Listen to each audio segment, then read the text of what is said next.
Hello everyone, welcome back to Axis IAS. I'm Sandeep Kumar. EPFO, APFC, EO और AO यानी enforcement officer, account officer और assistant provident fund commissioner की vacancies आई हैं। ठीक है, 74 vacancies के आसपास आपकी एपीएफसी की है और लगभग 156 वैकेंसीज आपकी एओ और ईओ की ऑफिसर्स की हैं। एक ए ग्रेड है, बाकी सेकंड ग्रेड है, बी ग्रेड है। तो कुल मिलाकर ईपीएफओ की बुक लिस्ट के बारे में हम बात करेंगे। पिछली क्लास में हमने सिलेबस के बारे में बात करी थी और अच्छी वैकेंसी है। सिंगल एग्जाम है, वनडे टाइप का, 120 मिनट में 100 क्वेश्चन के आसपास होते हैं और उन 100 क्वेश्चन में आपकी मैथ है, रीजनिंग है, जीके है, आपका कंप्यूटर एप्लीकेशन है, इंग्लिश लैंग्वेज है। तो इस तरह से आपको पूरा पेपर करना होता है और बुक लिस्ट ऐसी नहीं है कि आपको बहुत ब्रॉड वे में तैयारी करना पड़े जैसे यूपीएससी में करना पड़ता है, क्योंकि ईपीएफओ का सिंगल सा एक पैटर्न है। सिंगल बुक से आप तैयारी कर सकते हो तो वो कर लो, अगर आप मल्टीपल सोर्सेस का उपयोग करके तैयारी कर सकते हो तो वो कर लो। लेकिन मैं ये कहूँगा कि बहुत अच्छी वैकेंसी है, खासकर उन लोगों के लिए जिनका final selection UPSC, IAS, PCS में नहीं हो रहा है, तो उनके लिए बहुत अच्छी अपॉर्चुनिटी होती है। अच्छी वैकेंसी है और अच्छी जॉब अपॉर्चुनिटी है, पे स्केल भी अच्छा है। तो अगर हम बुक लिस्ट बात करें इसकी ईपीएफओ की, एम्प्लॉयमेंट प्रोविडेंट फंड कमिश्नर 2025 की, जो अभी अभी फॉर्म आया है लेटेस्ट, तो जनरल इंग्लिश के लिए objective general English by SP Bakshi आप पढ़ सकते हैं। Word power made easy by Norman Lewis की आप पढ़ सकते हैं।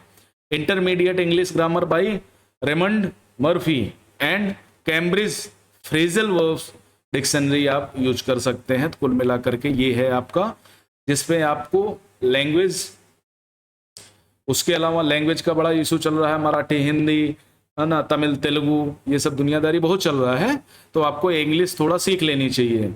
10, 12, 15 क्वेश्चन पूछे जाते हैं और वो आपके लिए एक इजी टॉपिक हो जाता है, क्योंकि इंग्लिश से हम जब तक भागेंगे तब तक हमारा कहीं कुछ होने वाला नहीं है भैया। तो एसपी बख्शी ही अगर आप कर लो तो बहुत अच्छा है। आपको थोड़ा प्रीवियस ईयर क्वेश्चन पेपर देख लेना। उसके बाद हिस्ट्री, पहला Indian freedom struggle and art and culture, तो कुल मिलाकर के प्राचीन, मध्य, आधुनिक सब समझ लो। तो आपको कक्षा 11 और 12 की एनसीईआरटी पढ़नी है, खासकर 12 में आपको प्राचीन, मध्य और आधुनिक तीनों भारत मिल जाएगा। कक्षा 11 की एनसीईआरटी में आपको आर्ट एंड कल्चर मिल जाएगा थोड़ा बहुत, या फिर आधुनिक भारत के लिए आप स्पेक्ट्रम यूज कर सकते हैं, brief history of modern India by Rajiv Ahirwala. ठीक है, आर्ट एंड कल्चर के लिए नितिन सिंघानिया, लेकिन बहुत सिलेक्टिव पढ़ना है भाई। अगर आपको आर्ट एंड कल्चर का नोट्स कहीं से मिल जाए, ठीक है, चाहे वो फाइन आर्ट का हो, तो फाइन आर्ट के नोट्स बड़ा काम कर जाते हैं। बस थोड़ा सिलेक्टिव पढ़ना, इसको बहुत ब्रॉड वे में नहीं ले जाना। 10 क्वेश्चन पूछे जाने हैं, है ना, और 10 क्वेश्चन के लिए आप भयंकर तैयारी कर रहे हो यूपीएससी लेवल की। फैक्चुअल बेस्ड क्वेश्चन आते हैं, Indian polity, governance and constitution. आप चाहे एनसीईआरटी कर लो या लक्ष्मीकांत कर लो, कक्षा 9 से 12 तक की एनसीईआरटी आपको कर लेनी चाहिए।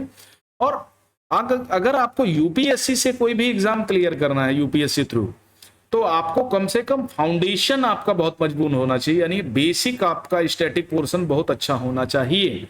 तो उसके लिए जो आपका हिस्ट्री है, पॉलिटी है, ज्योग्राफी है, इकोनॉमी है, साइंस एंड टेक है, एनवायरमेंट है, इनके लिए कम से कम कक्षा 6 से 12 तक की सभी एनसीईआरटी आपको ढंग से कर लेनी चाहिए।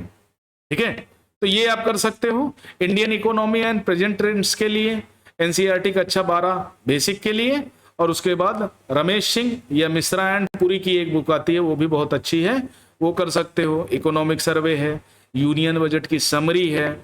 अब इजू टैप से कर सकते हो, अनअकैडमी ऑफिशियल डॉक से कर सकते हो, पीआईबी की न्यूज दे सकते हो, या फिर भारत सरकार का ही जो बजट और वो इकोनॉमिक सर्वे आता है कंसाइज वाला, उसको देख सकते हो, या दृष्टि आईएएस, विजन आईएएस, या बहुत सारी वेबसाइट में जिनमें फ्री मटेरियल है उनका यूज कर सकते हो। तो कंसाइज मटेरियल ही यूज करना।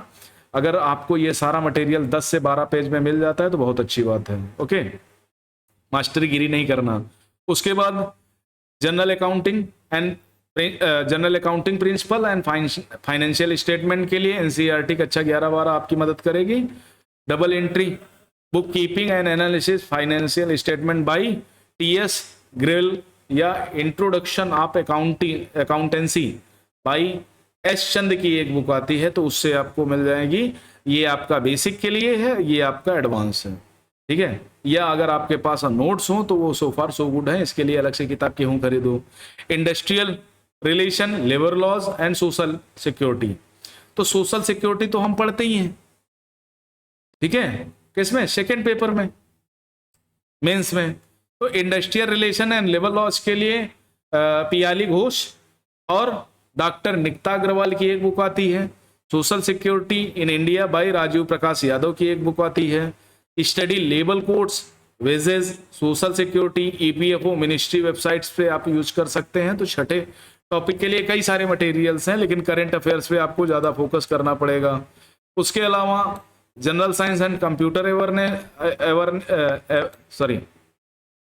अवेयरनेस के लिए आपको इंसाइक्लोपीडिया ऑफ जनरल साइंस भाई अरिहंत की देखनी पड़ेगी, कक्षा 6 से 12 तक की एनसीईआरटी कर लो।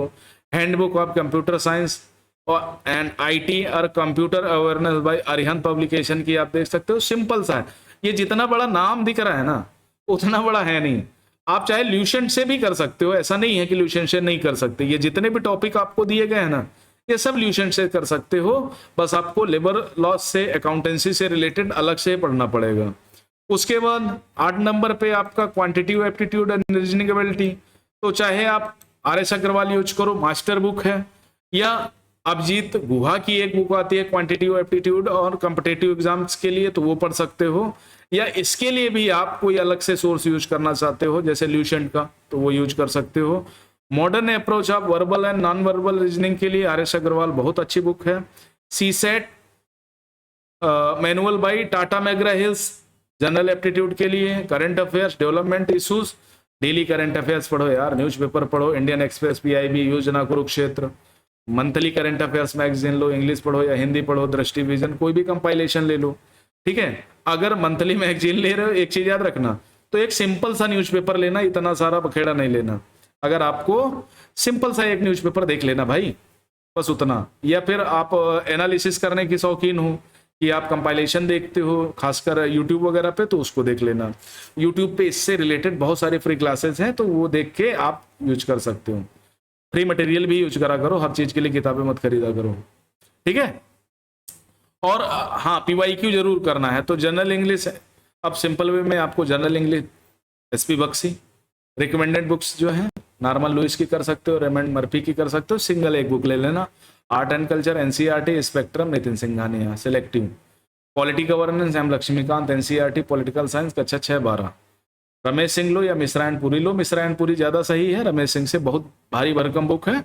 या फिर आप एनसीईआरटी कर लो और budget survey, accounting, finance, NCERT, accountancy, ये सब देख लो, आपका सारा काम हो जाएगा। Science and tech NCERT, RS. Agarwal, Arihant publication, Lucent, ये सब आपके बहुत काम आने वाली चीजें हैं। और एक चीज और बता दूं जो सिंपल सा है, यूट्यूब पर 90% क्लासेस आपको फ्री मिल जाएंगे। बस आप यूट्यूब का, चैट जीपीटी का या अदर रिसोर्सेज का जो ऑनलाइन टूल्स हैं, उनका अगर एप्लीकेशंस का यूज करना अच्छे से सीख लो, आपको बहुत ज़्यादा किताबों खरीदने की ज़रूरत भी नहीं पड़ेगी, ना नोट्स बनाने की ज़रूरत पड़ेगी। सिंपल एंड बढ़िया फंडा है मेरा। आ गई बात समझ में? तो ये थोड़ा देख लेना, समझ में आ जाए तो उसको करने का प्रयास करना, ठीक है। तो आज के लिए इतना ही, थैंक यू वेरी मच। मिलते हैं नेक्स्ट सेशन में, तब तक के लिए धन्यवाद, नमस्कार। और वीडियो अच्छा लगे तो लाइक कर देना, कमेंट कर देना और शेयर भी कर देना। तो आज के लिए इतना ही, थैंक यू वेरी मच।